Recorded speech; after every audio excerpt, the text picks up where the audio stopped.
Honest J. Nowak. Oh yeah.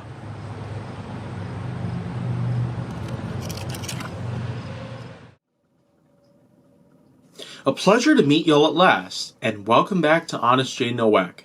So here on Honest J. Nowak, let me go ahead and talk a couple of things about clay. Yeah, the same old material that is generally used for creating pottery and ceramic related materials out there, and tools. That's just what it is.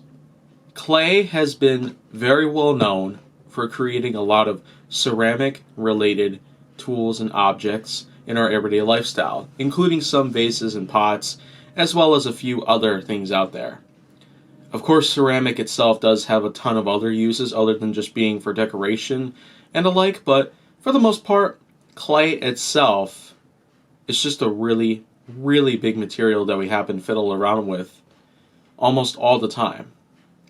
We do happen to have clay or putty as some sort of everyday toy or fiddling material that we tend to play around with, but the way I see clay, it's a bit more than just that.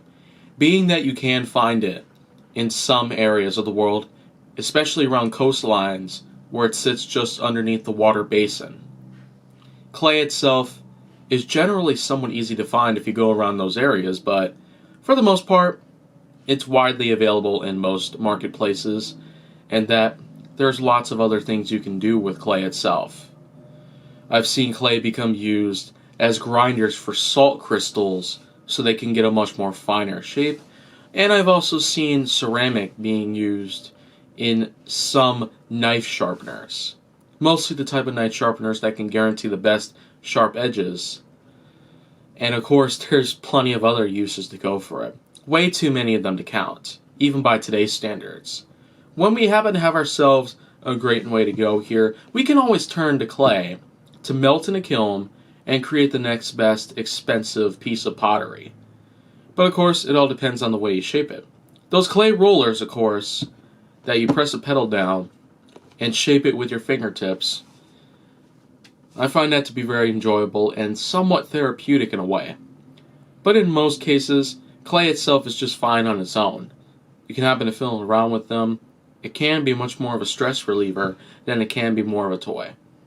I tend to see both ways about it, but one way or the other, clay itself is a universal thing. Wood is also very universal. Metal is also very universal. Clay, of course, it may not be used very often unless, of course, you are attempting to build a brick house in conjunction to other materials that are generally used, like plastics, wood, metals, and others.